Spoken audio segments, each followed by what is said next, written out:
What if the most valuable asset you own is being stolen from you every single day? Stolen not by a thief in the night, but in broad daylight with your full permission. What if this asset is the only one you can never get back, never earn more of? And yet you give it away for free to pointless meetings, to scrolling through the lives of strangers, to anxieties about a future that will never arrive exactly as you imagine it. You feel it, don't you?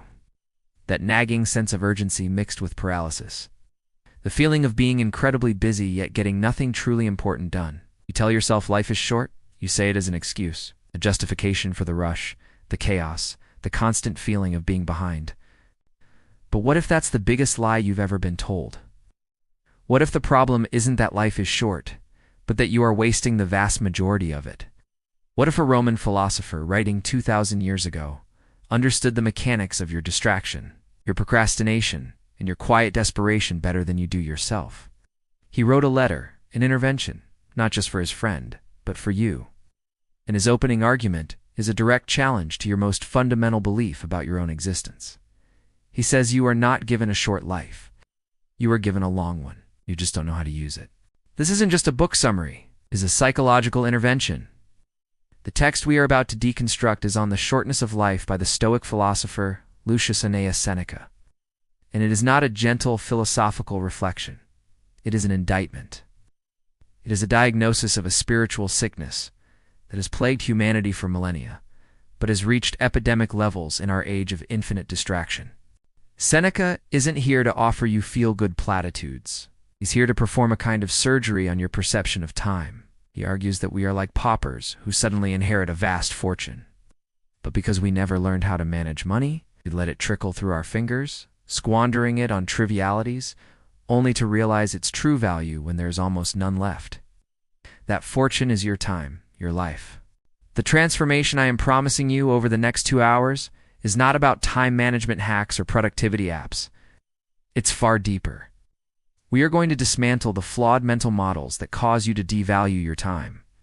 We are going to identify the silent thieves of your life, the people, the habits, the mindsets that you willingly invite in, where you're going to install a new operating system, a new way of valuing and investing every single moment, so that you can begin to live what Seneca calls a wide life, not just a long one. A life of depth, meaning, and true leisure, even in a world that wants to keep you perpetually busy and distracted. In the next hour, we are not just going to read a book. We are going to deconstruct the very operating system running your life and install a new one. Let's begin the upgrade. This journey is laid out in 20 stages of awakening. Think of them as 20 levels of mastery over your own life. In Chapter 1, we will confront the great deception, the lie that your life is short. In Chapter 2, we will conduct a ruthless audit of a wasted life, holding a mirror up to our own squandered time. In Chapter 3, we expose the paradox of how we guard our money, but give away our time, our most valuable asset. In Chapter 4, we meet the time thieves, the people who steal your life with your permission. Chapter 5, we confront the tragic figure who lives for everyone but himself.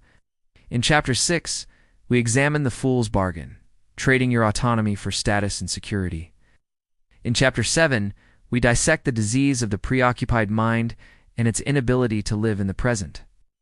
In Chapter 8, we learn why true leisure is a skill and why most people are incapable of it. In Chapter 9, we will see how the preoccupied mind is a leaky vessel, incapable of holding on to anything of value. In Chapter 10, we will draw the battle lines, the short life of the preoccupied versus the spacious life of the wise.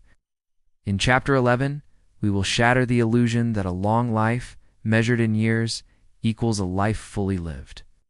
In Chapter 12, we will uncover the dangerous addiction to planning for a future that may never come. In Chapter 13, we will see how even our pleasures and vices become forms of work that drain us.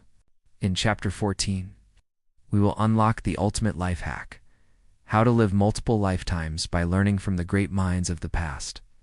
In Chapter 15, we will assemble our personal council of mentors, inviting the greatest thinkers in history to guide us. In Chapter 16, we will learn to annex the past, own the present, and face the future without fear.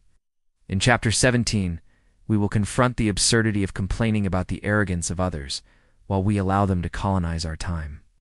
In Chapter 18, we will diagnose the collector's madness, from art to trivial knowledge, and see it as a distraction from life itself.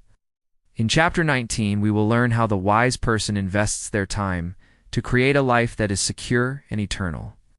And in Chapter 20, we will face the final urgent call to action, to start living before it is too late.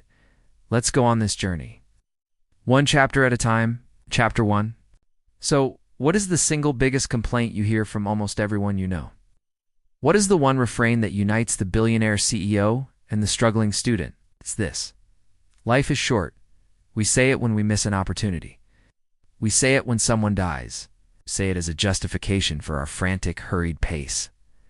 Seneca opens his case by taking a sledgehammer to this idea. Says the complaint is not true.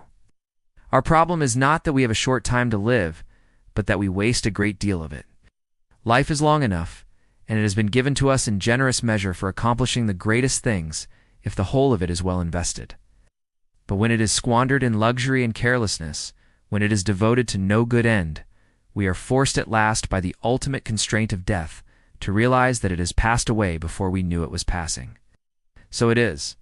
We are not given a short life, but we make it short. We are not ill-supplied, but wasteful of it. This is the core paradigm shift. You have been given a vast treasure, a warehouse full of time. But you leave the doors unlocked. You let anyone wander in and take what they want, and you spend your own share on cheap trinkets. The issue is not the size of the inheritance. It is the quality of your stewardship. Think about your last week. How many hours were truly yours? How many were given over to pointless obligations, to scrolling on your phone, to worrying about what other people think, to nursing old grudges or anxieties? Seneca wants you to see this not as just life, but as a hemorrhage. A slow, steady bleeding out of your most precious, non-renewable resource. He uses the metaphor of a king who bestows great wealth, which is quickly dissipated when it falls into the hands of a poor steward. But wealth, even when it falls into the hands of a good steward, can grow with wise investment. Your life is that wealth. The activation step here is simple, but it's not easy. For the next 24 hours, I want you to conduct a quiet internal audit. Before you engage in any activity, before you say yes to a request, before you open an app, before you start a conversation, ask yourself one question. Is this a worthy investment of a piece of my life? You don't have to change your behavior yet. Just notice. Just become aware of the constant, unconscious transactions you are making.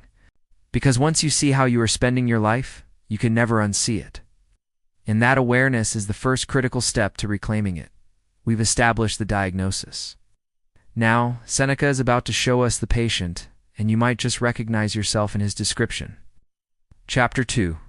Ready for a hard truth? Seneca now paints a portrait of a life squandered. It's a deeply uncomfortable mirror to look into. He describes people who are consumed by greed, by slavish devotion to pointless duties, by drunkenness, by laziness, by ambitions that depend entirely on the judgment of others. He points to people who are tossed about by a fickle restlessness, their plans changing with the wind. He talks about those who let old age creep up on them, while they are still engaged in childish pursuits. He wants us to ask, is this me? He says, you will find no one who is willing to distribute his money, yet among how many people does each of us distribute his life? We are tight-fisted with our property, yet when it comes to our time, we are unbelievably extravagant with the one thing in which it is honorable to be miserly. This is the central paradox. You would chase down a man who stole your wallet, you would install security systems to protect your home, you would meticulously check your bank statements for fraudulent charges. But when someone steals an hour of your day for a meeting that could have been an email, when a social media app steals 3 hours of your evening with an infinite scroll, when you yourself steal entire weekends nursing a hangover or worrying about a trivial social faux pas, you don't even notice the loss. Why? Because time is invisible. It doesn't appear on a balance sheet, so we treat it as if it's free, as if it's infinite. Let's make this real. Think about the person who is obsessed with climbing the corporate ladder. They sacrifice their health, their family, their hobbies, all for a promotion, a bigger title. They are, in Seneca's words, purchasing something of lesser value at the cost of their own selves. They are trading their life for a status symbol. Or think of the person endlessly pursuing pleasure, the next party, the next vacation, the next dopamine hit. They are not truly living. They are distracting themselves from the fact that they are not living. The activation step for this chapter is to identify your biggest time thief. Not an external person, but an internal one. Is it your ambition? Is it your need for approval? Is it your fear of being alone with your own thoughts? Is it your addiction to distraction? Name it. Write it down. Look at it. Acknowledge that this single impulse, this one character trait, is the primary leak in the vessel of your life. By identifying the main culprit, you can begin to understand its tactics. And as we move into the next chapter, we will see just how deep this self-deception runs. Chapter 3. So who is the most dangerous person in your life? You might think it's a rival, an enemy, or a toxic family member. Seneca suggests something far more shocking. The most dangerous person is often you. Specifically, the version of you that lives in the future. He describes a common prayer among the powerful and successful. If only I can get through this, I'll retire. Let me just finish this one last project, then I'll travel. Once the children are grown, I'll finally have time for myself. Seneca calls this the ultimate act of foolishness. Deferring life until a future date. He says you are arranging what lies in fortune's control and abandoning what lies in yours. What are you looking forward to? What goal are you setting? All that is to come is uncertain. Live immediately. This is a direct assault on the I'll be happy when syndrome. I'll be happy when I get the promotion, when I buy the house, when I lose the weight, when I retire. Treat the present moment as a mere stepping stone to a future idealized moment. But life is not a dress rehearsal. This is the main event. Every moment you spend waiting for the real show to start is the show. Let's bridge this to your world. How many times have you endured a soul-crushing week at work, telling yourself that you'll make up for it on the weekend? But then the weekend comes, and you're too exhausted to do anything but recover. Or you fill it with chores and obligations, preparing for the next soul-crushing week. You are living in a perpetual state of getting ready to live. Seneca finds this tragic. He says it's like a person who, at the age of 55, decides to finally start learning literature, only to find he lacks the energy and mental plasticity. He should have been learning all along. The activation step is a thought experiment. Imagine your doctor tells you that you have exactly 1 year left to live. You are in perfect health until the final day, but the clock is now ticking visibly. What falls away? What obligations, worries, and ambitions suddenly seem laughably insignificant? What people would you immediately stop giving your time to?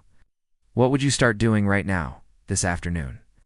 The intensity of that feeling, that clarity, that is what Seneca is urging you to cultivate, not as a morbid fantasy, but as a daily operating principle.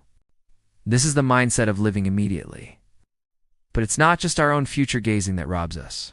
As we'll see next, we willingly invite others to rob us blind. Chapter 4. Let's talk about the people in your life. Friends, the family, the colleagues, the clients. Seneca now turns his attention to an uncomfortable truth. Many of these people are time thieves. And worse, we are their willing accomplices. He tells a story of a man being carried through the streets in a litter, and someone asks, "Who is that?" The reply comes, "He is a famous orator, known for his public speaking." The man is not known for living, but for a profession. He is a tool, a function. He has allowed his identity to be consumed by the demands of others. Seneca asks, when do you ever make a demand on your own time? When do you schedule an appointment with yourself? We are so terrified of appearing rude or unhelpful that we say yes to requests that drain our energy, violate our priorities, and steal the hours we need for our own well-being and growth. We allow our calendars to be colonized by other people's agendas. This is one of the most painfully modern insights in the entire book. Think of your email inbox.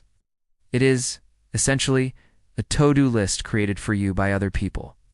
Think of your social obligations. How many parties or gatherings have you attended out of a sense of duty, all the while wishing you were home reading a book or working on a personal project?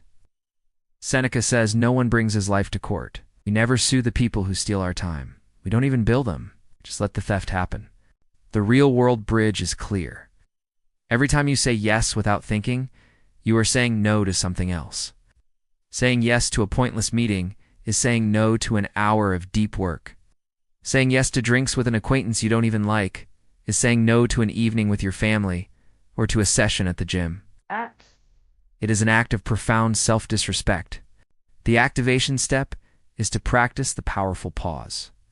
The next time someone asks for your time, whether it's an email, a text, or a face-to-face request, do not answer immediately. Create a space. Say, "Let me check my calendar and get back to you." In that pause, you are not checking your calendar. You are checking in with yourself. You are asking, is this the highest and best use of this irreplaceable portion of my life? This simple habit shifts you from a position of passive reaction to one of conscious, deliberate choice. We've seen how others can steal our time. But what happens when this becomes a way of life? Seneca next introduces us to a figure who is the embodiment of this tragedy. Chapter 5. Who is the busiest person you know? The one whose calendar is a fortress of back-to-back meetings, who brags about how little they sleep, who is always rushing from one thing to the next. According to Seneca, this person is not to be admired. They are to be pitied.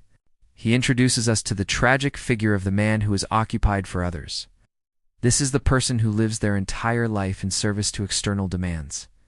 The lawyer who spends his life on other people's cases, the politician who spends his life currying favor with the public, the socialite who spends her life attending other people's events. Seneca's judgment is brutal. No one is his own. Everyone is living for someone or something else. He tells us to look at the powerful men of his time, the consuls and procurators. Their names mark the years in the Roman calendar, but do their years contain any of their own life? He says their felicity, their happiness, is a performance. It's a facade. Behind the scenes, they are slaves to their schedules, their ambitions, and the opinions of others. They cannot eat when they are hungry or sleep when they are tired. They must follow the script of their public role. Let's translate this. The modern equivalent is the hustle culture icon. The person whose identity is completely merged with their job title or their company's success. They might have wealth, fame, and influence, but they have no autonomy. They have no time for quiet reflection, for spontaneous joy, for unstructured leisure. Their life is a frantic sprint on a treadmill designed by someone else. They have traded their life for a resume. The real-world bridge is to examine your own life for this pattern. Where are you living for others? Is it in a job you hate but keep for the prestige? Is it in a relationship where you constantly cater to the other person's needs at the expense of your own? Is it in the pursuit of a lifestyle, promoted on social media, that doesn't actually bring you any fulfillment? Seneca's point is that this is not a life. It is a long, slow suicide of the soul. The activation step is an audit of your why. Look at the 3 biggest commitments in your life right now. Your job, a major project, a significant relationship. For each one, ask, am I doing this for my own reasons, aligned with my deepest values? Or am I doing this primarily for external validation, for money, for status, for approval? Be brutally honest. The goal is not to quit your job tomorrow, but to bring consciousness to the bargains you have made. This bargain, trading life for external rewards, is what Seneca dissects next. He calls it the fool's trade, and it's a deal most of us have made without even realizing it. Chapter 6. What is the price of your life? Have you ever calculated it? Seneca argues that most people sell their lives for shockingly low prices. They trade their time, their peace of mind, their very essence, for things like a secure salary, a fancy title, or the hollow praise of a crowd. He tells a story about the Emperor Augustus, who was renowned for his power and success. Yet in his private moments, Augustus constantly prayed for one thing: leisure. He longed for the day he could step down from the burden of his public life. He held on to this hope, this fantasy of a future retirement, as a kind of sweet, though false, consolation. He had the whole world, but he didn't have his own time. He had made the ultimate fool's bargain. This is a profound psychological insight. We chase after things that we believe will bring us freedom, only to find that they enslave us. We think more money will mean more freedom, but it often means more responsibility, more worries, and more to lose. We think a higher status job will give us more autonomy, but it often means our time is even less our own, subject to the whims of more powerful people. Think about the modern golden handcuffs. The high-paying job that you dread every Monday morning. You tell yourself you need the money, you need the security. But what you are really doing is selling 40, 50, 60 hours of your life every single week for a number in a bank account. You are trading your present existence for a promise of future security. Seneca would ask, is it a good deal? He would point out that you are trading a certainty, this present moment of your life, for an uncertainty, a future that may never come or may not be what you expect. The activation step for this chapter is to calculate the real cost of a commitment in your life. Take one major obligation, perhaps your job. Don't just think about the hours you are paid for. Add the commute. Add the time you spend thinking or stressing about work outside of hours. Add the recovery time you need on weekends. Now look at that total number of hours. This is the portion of your life you are selling each week. Now ask yourself, with clear eyes, is what I'm getting in return on the money, the status, the security worth this price? Again, the goal isn't to make a rash decision. It's to end the delusion. It's to see the transaction for what it is. This state of being constantly sold out, constantly committed to external things, creates a specific kind of mental disease. Seneca calls it being preoccupied, and he's about to give us a full diagnosis. Chapter 7. What does it feel like to be truly present, to be fully where you are, doing what you are doing, without your mind racing ahead to the next task or dwelling on a past mistake? For most of us, this feeling is incredibly rare.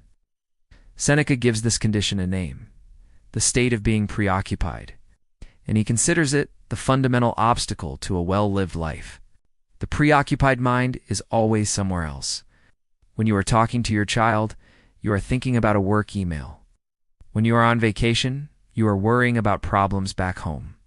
When you are trying to relax, you are making a mental to-do list. Your body is in one place, but your mind is scattered across time and space. Seneca says this is the definition of a short life, no matter how many years you live, because you are never actually in your life. You are a ghost floating through the scenes of your own existence. He gives vivid examples. The man who is so obsessed with his chess game that he doesn't notice a fire in his own home. The man who is so engrossed in his legal cases that he is completely unaware of his own aging. These are not just anecdotes. They're allegories for our own modern condition. We are so engrossed in the game of our careers, our social lives, our digital worlds that we are missing the actual, tangible, unrepeatable reality of our lives passing by. The perfect modern bridge is the smartphone.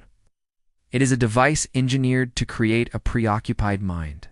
You can be at a beautiful dinner with someone you love, but a single notification can pull your consciousness out of that moment and into a world of work drama or social media envy. You are physically present but mentally absent. This, for Seneca, is a state of living death. He argues that only the person who can be fully present can truly be said to be living. The activation step is to practice single tasking. For the next day, choose 3 activities you will do with 0 distractions. It could be a 15-minute meal, a 20-minute conversation, or a 30-minute walk. During that time, put your phone in another room. Close the tabs on your computer. Do not allow your mind to multitask. Your sole focus is the activity at hand. Notice how difficult this is. Notice the pull of distraction. Its difficulty is a measure of how preoccupied your mind has become. The practice is the beginning of the cure. The ability to be present is the foundation of what Seneca calls leisure. But as we'll see, his definition of leisure is the exact opposite of what we think it is. Chapter 8. When you hear the word leisure, what do you picture? Lying on a beach? Binge watching a TV series? Mindlessly scrolling through your phone? For Seneca, this is not leisure. This is idleness. And there is a world of difference. He argues that most people, especially the preoccupied, do not know how to handle unstructured time. When they finally get a break from their frantic busyness on a weekend, on a vacation, or in retirement, they are completely at a loss. They become restless, bored, and anxious. So they immediately seek out new distractions to fill the void. They might gamble, drink to excess, or chase an endless series of trivial amusements. Their rest is just as agitated and unfulfilling as their work. Seneca's concept of leisure, or otium in Latin, is something entirely different. True leisure is not the absence of activity. It is the presence of intentional, soul-nourishing activity. It is time spent in self-reflection, in the study of philosophy, in deep conversation, in the contemplation of nature, in the development of the self. It is the time when you are truly your own master, investing in your own mind and character. It is an active, engaged state, not a passive, vegetative one. Let's bridge this to today. Think of the executive who works 80 hours a week and then spends his 2-week vacation frantically checking emails and scheduling activities, unable to simply be. Or think of the person who retires and, having no inner resources or sense of purpose outside of their job, falls into depression or apathy. They lack the skill of leisure. They don't know how to be alone with themselves, how to cultivate their own inner world. The activation step is to schedule a leisure appointment with yourself this week. Put it in your calendar. 1 hour. During this hour, you are forbidden from engaging in passive consumption or distraction. No social media, no TV, no news. Instead, you must engage in an activity of otium. You could read a challenging book. You could go for a walk in nature and simply observe. You could journal, asking yourself deep questions about your life and values. You could listen to a piece of classical music without doing anything else. The point is to practice the art of being constructively, intentionally alone with your own mind. This skill is crucial, because without it, as Seneca explains next, the preoccupied mind is like a leaky bucket, capable of holding on to anything worthwhile. Chapter 9. Have you ever had a brilliant idea in the shower, only to forget it by the time you're dressed? Or read an insightful book, but a week later, you can barely remember its key arguments? Seneca argues this is a symptom of the preoccupied mind. It is a mind that is so cluttered, so restless, so porous that it cannot retain anything of value. He says, the minds of the preoccupied can hold on to nothing. They are pushed and pulled, and as is inevitable in a state of distraction, they lose everything. It's a powerful image. Your mind is a vessel. If it is constantly being shaken and jostled by external demands, anxieties, and distractions, anything you try to pour into its wisdom, insight, peace will just slosh out. This is why so many self-help and personal growth efforts fail. People consume endless books, podcasts, and videos, looking for the one piece of information that will change their life. But they are pouring valuable knowledge into a leaky bucket because they haven't done the foundational work of calming their mind and creating the inner space for that knowledge to take root. It simply passes through without effect. They are perpetually learning, but never truly understanding or integrating. Let's bridge this to the modern world of information overload. We have access to more knowledge than any generation in history. But are we any wiser? For many, the answer is no. We skim headlines, we half listen to podcasts while doing 3 other things. We save articles to a read later folder that we never open. Our engagement is shallow and fragmented. We are information rich but wisdom poor. The preoccupied mind collects facts, but the wise mind integrates truths. The activation step is a practice of mental hygiene. At the end of your day, take just 5 minutes of silence. Don't look at a screen, just sit. Your goal is not to achieve a state of perfect calm, but to simply let the sediment of the day settle. Allow the thoughts, worries, and impressions to float by without grabbing onto them. Think of it as rinsing out the vessel of your mind. It's a simple practice, done consistently, begins to repair the leaks. It creates a space of stillness where true insight can finally land and be held. Now that we understand the pathology of the preoccupied mind, Seneca is about to draw a stark and powerful contrast. He's going to show us the 2 paths, the 2 possible lives that stand before us. Chapter 10. We have reached a critical turning point. Seneca now lays out the 2 choices, the 2 models for a human life, in the starkest possible terms. On one side, you have the life of the preoccupied. On the other, the life of the wise. It's a choice between a short, frantic, forgettable existence and a long, spacious, and meaningful one.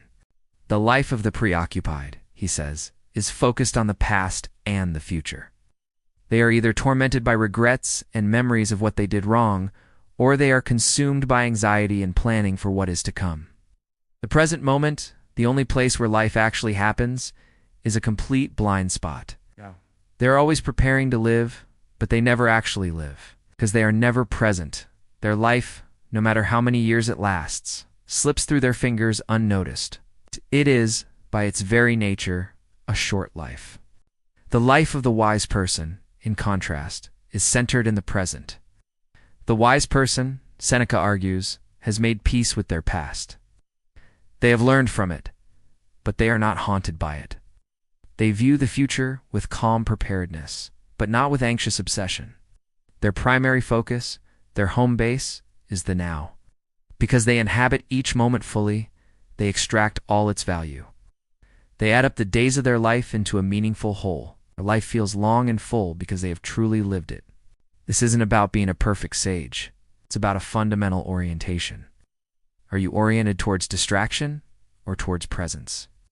Are you oriented towards external validation or towards internal integrity? Are you a slave to your own restless mind, or are you its master? Let's bridge this directly to your own experience. Think of a time you were completely absorbed in an activity you love, a creative project, a sport, a deep conversation. Time seemed to warp. Hours felt like minutes. That is a taste of the life of the wise. Now think of a day spent anxiously waiting for a piece of news, or a week spent dreading a future event. Time seemed to drag, yet when it was over, you felt like you had lost that time completely. That is the life of the preoccupied. The activation step is a simple, daily reorientation. When you wake up each morning, before you touch your phone, take 1 minute. Close your eyes and say to yourself, the past is for learning. The future is for preparing. Today is for living. This simple mantra, repeated daily, begins to retrain your brain. It reminds you where your power lies, not in changing what has been or controlling what will be, but in fully inhabiting what is. But what about the simple measure of years? Doesn't a person who lives to 90 automatically have a longer life than one who lives to 60? Seneca's answer is a radical and liberating no. Chapter 11. Let's challenge a core assumption. We equate a long life with a good life. See the number of years lived as the ultimate measure of a life's quantity. Seneca argues this is a profound mistake. It's like judging a book by the number of its pages, rather than the quality of its content. He asks us to consider a person who lives to be 100 years old, but spends those years in a state of apathy, distraction, and trivial pursuits. They have not lived a long life. They have simply existed for a long time. Their time on earth was long, but their life was incredibly short. Contrast this with someone who may die young, but who has spent their years in the pursuit of wisdom, in deep relationships, and in meaningful work. This person, Seneca insists, has lived a truly long life. The key insight here is the difference between duration and depth. A wide life is more valuable than a long one. We are obsessed with extending the timeline of our life, biohacking and longevity, but we pay very little attention to filling the time we already have with actual life. Let's bridge this to a modern obsession, the bucket list. People create lists of things to do before they declimb a mountain. Visit a country, run a marathon. This can be valuable experiences. But Seneca would caution us against seeing life as a checklist to be completed. A person could check off every item on their bucket list and still have lived a shallow, preoccupied life, rushing from one experience to the next without any real presence or integration. The goal is not to accumulate experiences, but to inhabit them. The goal is not to have a life full of events, but to have a life full of life. The activation step is to redefine your goals. Look at your current life goals. Are they primarily about accumulation and achievement, more money, a bigger house, a higher title? Or are they about the quality of your being, becoming wiser, more patient, more present, more courageous? Try to reframe one of your external goals into an internal one. For example, instead of get a promotion, reframe it as become a person of such skill and integrity that a promotion is the natural outcome. This shifts the focus from the external prize to the internal quality of your life, which is the only thing you truly control. This focus on external prizes is often driven by our obsession with the future, a topic Seneca now returns to with even greater force. Chapter 12. Are you a planner? Do you have a 5-year plan, a 10-year vision? While planning can be a useful tool, Seneca warns that it can also be a dangerous addiction. He says the greatest obstacle to living is expectation, which hangs upon tomorrow and loses today. He paints a picture of people who live their entire lives in a state of preparation. They're always getting ready for something else. They go to school to prepare for a career. They work in a career to prepare for retirement. They save money to prepare for old age. Their entire existence is a prelude.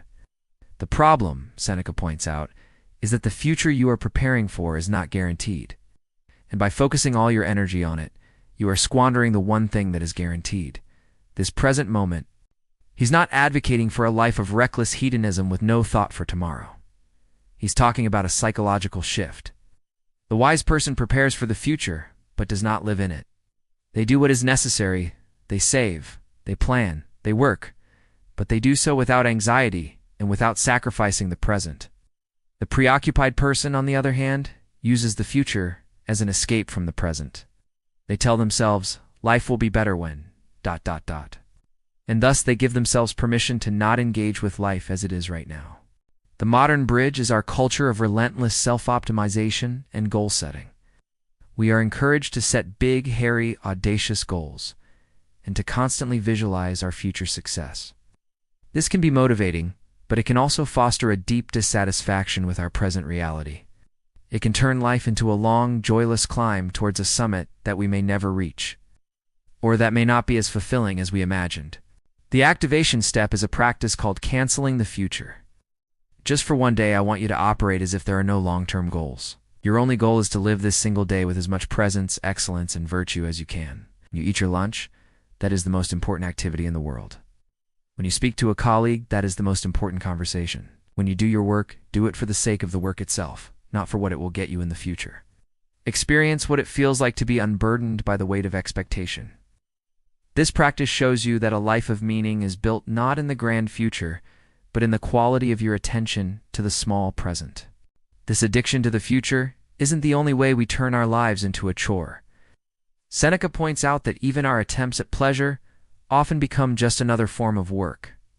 Chapter 13. What do you do for fun? How do you relax? Seneca now takes a critical look at our pleasures and pastimes, and he makes a startling claim. For most preoccupied people, even their leisure is a form of exhausting work. He describes people who are connoisseurs of food and wine, but their obsession is so detailed and anxious that it brings them no real joy. It's a performance. He talks about people who are fanatics about sports, memorizing statistics and following every game with a level of stress that rivals their day job. He observes people who meticulously arrange their homes and gardens, not for their own tranquil enjoyment, but to impress others. In every case, the pattern is the same. What should be a source of rest and rejuvenation becomes another arena for anxiety, competition, and striving. The pleasure is lost, and it becomes just another job. The modern parallels are everywhere. Think of the person whose vacation is a military-style itinerary of sights to see and photos to post, leaving them more exhausted than when they started. Think of the amateur athlete who becomes so obsessed with their performance data, their heart rate, their splits, their power output that the simple joy of movement is lost. Think of the foodie who is more interested in documenting their meal for Instagram than in savoring the taste and the company. We have turned our hobbies into side hustles and our relaxation into a competitive sport. The core insight is that the preoccupied mind brings its own disease, its restlessness, its need for validation, its anxiety into every activity it touches.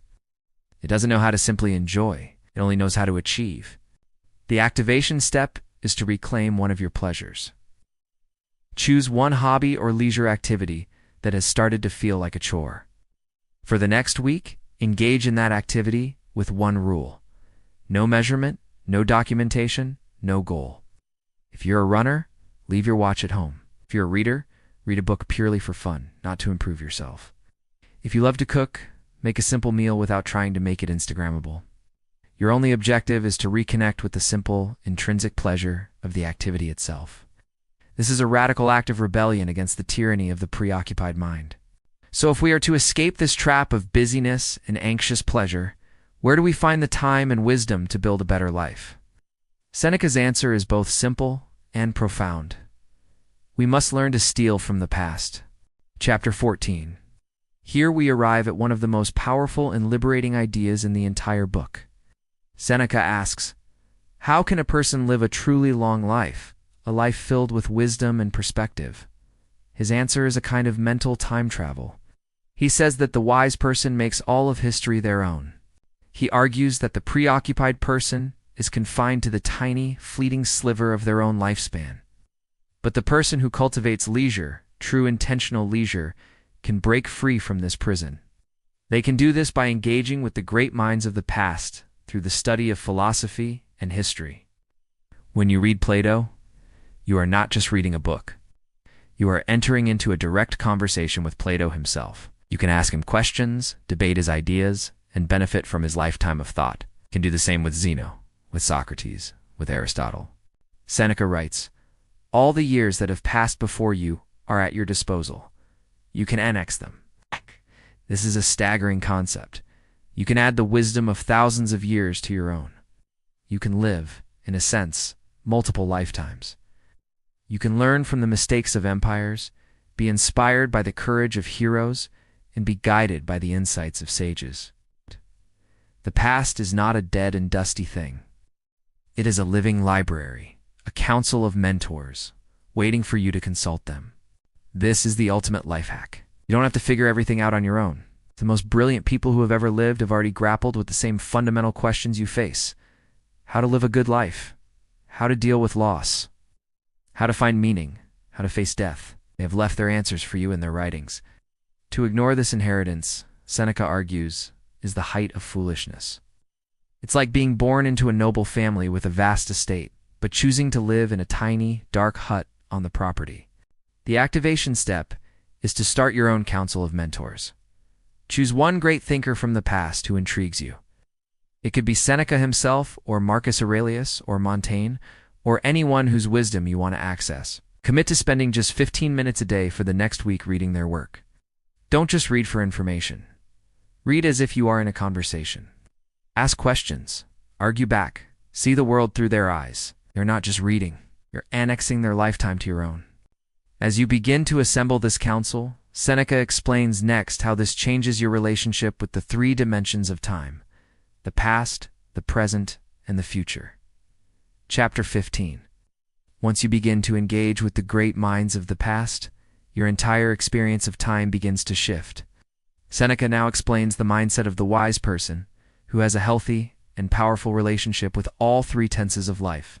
First, the wise person's relationship to the past is one of calm and grateful recollection.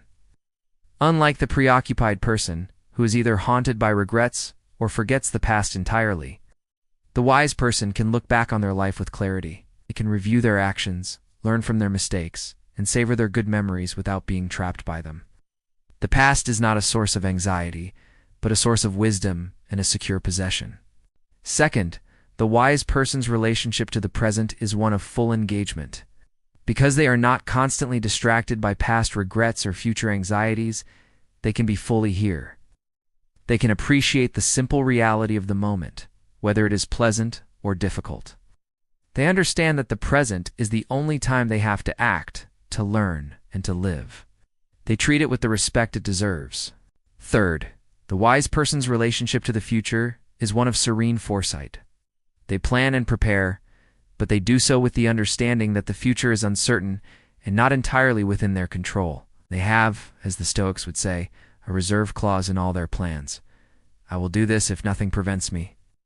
This frees them from the anxiety and disappointment that plague the preoccupied person, whose happiness is entirely dependent on their plans working out exactly as they wish. This integrated view of time, a secure past, a sacred present, and an uncertain but accepted future, is the psychological foundation of a tranquil and powerful life. It creates a sense of stability and wholeness that is impossible for the person whose mind is constantly scattered. The real-world bridge here is to notice your own mental tense. In any given moment, where is your mind? Is it replaying an argument from yesterday? Is it worrying about a meeting next week? Or is it here, in this room, listening to these words? 8. Becoming aware of your dominant mental tense is the first step toward consciously choosing it. The activation step is a 3-part daily reflection. At the end of your day, take 5 minutes and ask yourself 3 questions. 1. Past. What is one thing I learned from my experiences today? 2. Present. When was I most present and engaged today? 3. Future. What is one thing I can do tomorrow to act with virtue and wisdom? While accepting that the outcome is not fully in my control. This practice trains you to relate to each part of time in a healthy, constructive way. But even with this wisdom, we are still surrounded by people who will try to steal our time. Seneca now returns to this theme with a final, cutting observation. Chapter 16. Have you ever complained about someone's arrogance, their sense of entitlement, How they take up too much space?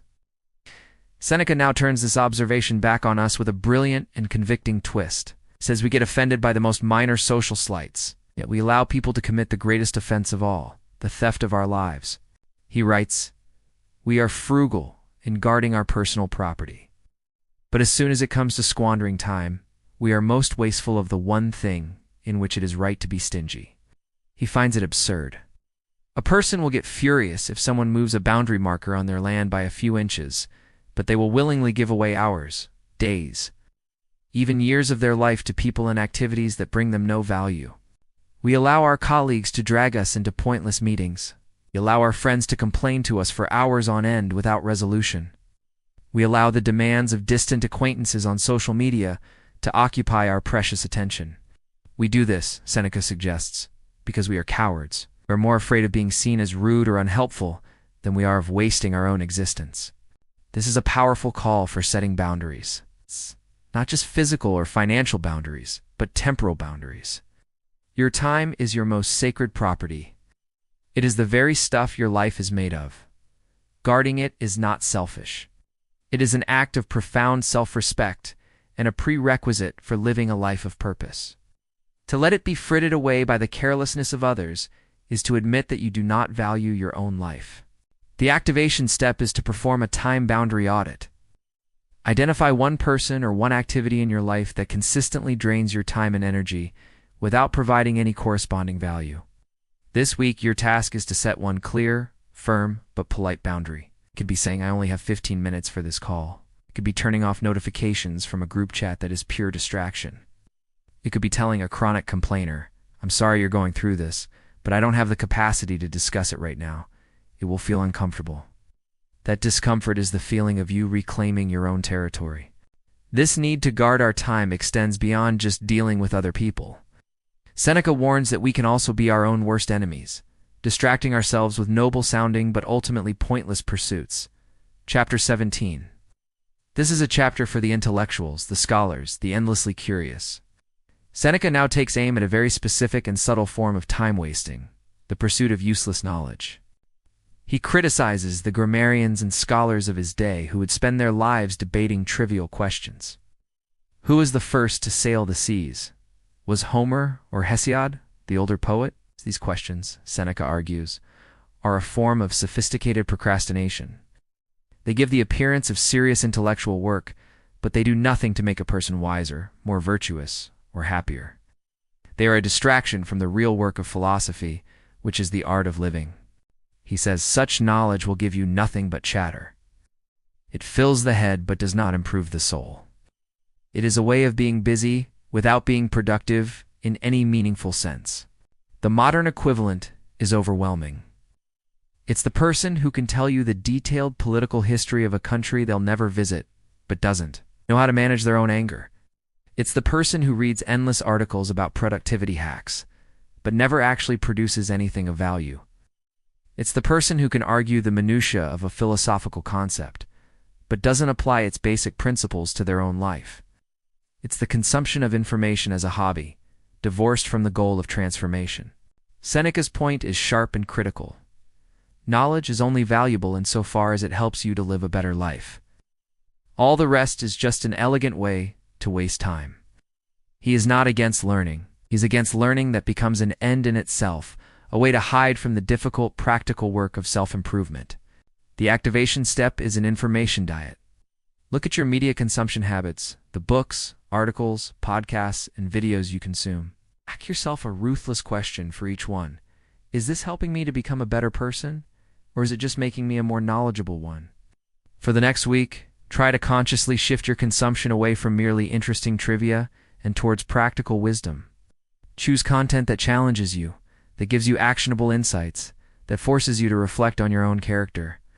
Starve the chatter and feed the soul. Just as we can be distracted by useless knowledge, we can also be distracted by the accumulation of useless things. Seneca now turns his attention to the madness of the collector. Chapter 18. Let's talk about your stuff. It's the things you own, the things you desire. Seneca now critiques another form of preoccupation, the mania for collecting and connoisseurship.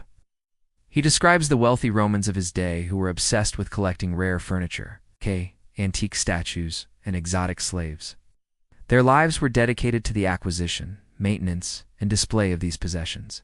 He sees this not as a sign of refined taste, but as a symptom of a deep spiritual sickness. The collector, he argues, is trying to fill an inner void with external things. They are distracting themselves from the emptiness of their own lives by focusing on the perfection and rarity of their possessions. It is once again a way of being intensely busy about things that do not matter. He finds it particularly pathetic when these collectors have vast libraries filled with books they have never read. They own the scrolls, but they do not possess the wisdom within them. The library is not a tool for learning. It is a piece of furniture, a status symbol. The owner of the library, Seneca says, is often a man who is the least learned of all. The modern bridge is painfully obvious. It's the person with a garage full of tools they never use. It's the fashionista with a closet overflowing with clothes they've worn once. It's the tech geek who must have the latest gadget, only to be bored with it a week later. It is the engine of consumer culture, the belief that the next purchase will finally bring us contentment. But it never does. The thrill is in the chase, not the acquisition. And it is an endless, exhausting, and expensive way to waste a life. The activation step for this chapter is a subtraction audit. Look around your living space.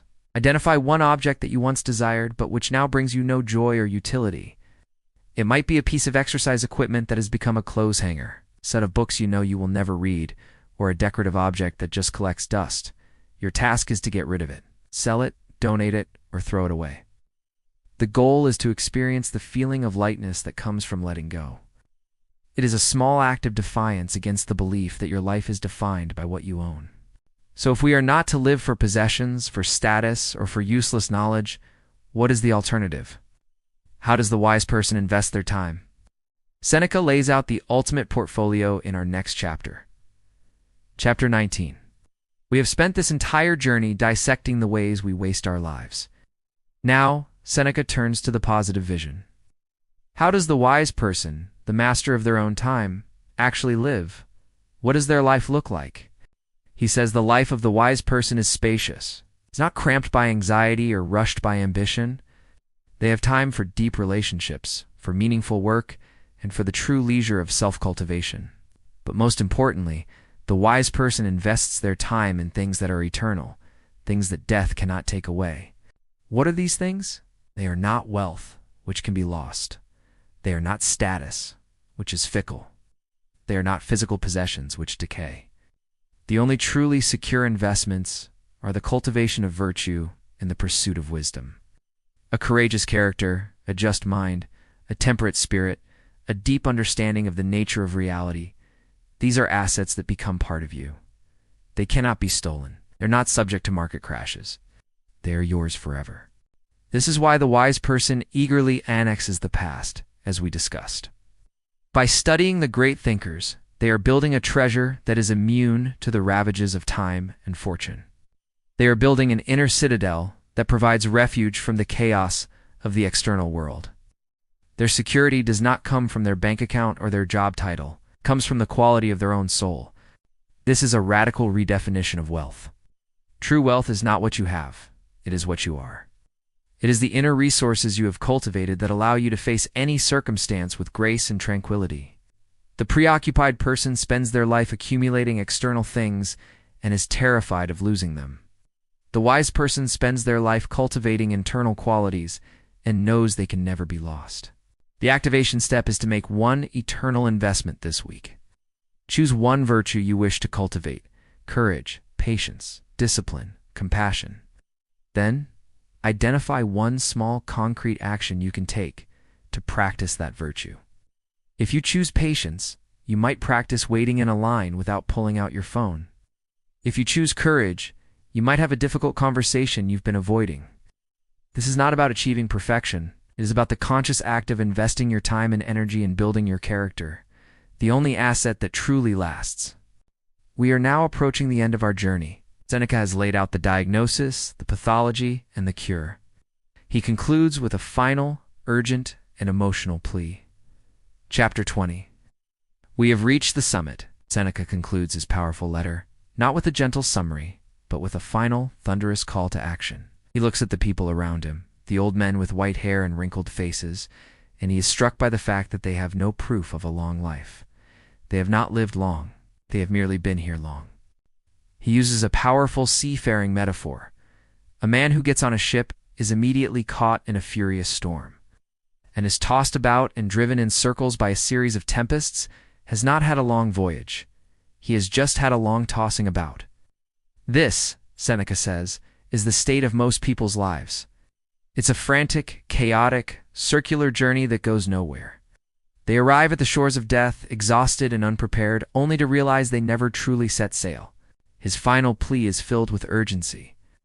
You must hasten to live, he says. Do not wait for retirement. Do not wait for the children to grow up. Do not wait for the next project to be finished. It's a perfect time to start living a deliberate, meaningful life will never arrive.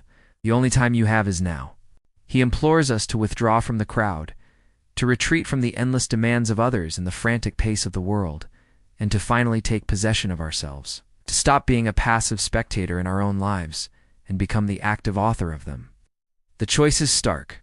Continue to be tossed about on the waves of circumstance and distraction, or take the helm, consult the stars of philosophy, and steer a steady course toward a life of wisdom and tranquility. This is the final challenge. The knowledge we have explored is not enough. Insight without action is just another form of entertainment. The transformation only happens when you decide to live differently, starting today. The final activation step is a commitment. It is to look at your life right now, with the clarity Seneca has offered us. It is to see the wasted time not as a source of regret, but as a reason for urgency. It is to choose one single thing, one habit, one mindset from our journey today, and to begin implementing it. Not tomorrow, not next week, but now, in this very moment. The choice is to close this video and go back to the life of the preoccupied, or to begin the work of building the life of the wise. We began this journey with a lie, the lie that life is short. We end it with a truth. Life is long enough, if you know how to use it. Over the last 2 hours, we have walked with Seneca through the crowded, noisy marketplace of a wasted life. We have seen the time thieves, the fool's bargains, the disease of the preoccupied mind. We have seen how we trade our very existence for trifles, how we live in the future and the past, anywhere but in the sacred, living present. But we have also been shown a way out. A path to a life that is wide, not just long. A life of true leisure, of serene wisdom, of unshakable inner peace. A life where the past is a library, the present is a gift, and the future is met with calm preparedness. A life where your value is not measured by your possessions or your status, but by the quality of your character. This is the ultimate promise of Stoic philosophy and of this incredible letter from Seneca. It is not about grim endurance or suppressing emotion. It is about liberation. It is about freeing yourself from the trivial concerns and invisible scripts that have been running your life, so you can finally live a life that is truly your own. The choice is now yours. You can remain the person who is tossed about, busy but going nowhere. Or you can become the captain of your soul. You can continue to let your life be stolen from you, moment by moment. Or you can declare that your time is your own, to begin to invest it with the care and wisdom it deserves. This is not a choice you make once. It is a choice you must make every single day, in every single moment. It is the most important work you will ever do. If this journey has sparked something in you, if it has given you a new lens through which to see your own life, then the best thing you can do is share this wisdom. Like this video so others can find it. Leave a comment sharing the one insight that hit you the hardest. Subscribe, so you can continue this journey of building a life of meaning with us. Thank you for investing your most valuable asset, your time, with me today. Now go and live immediately.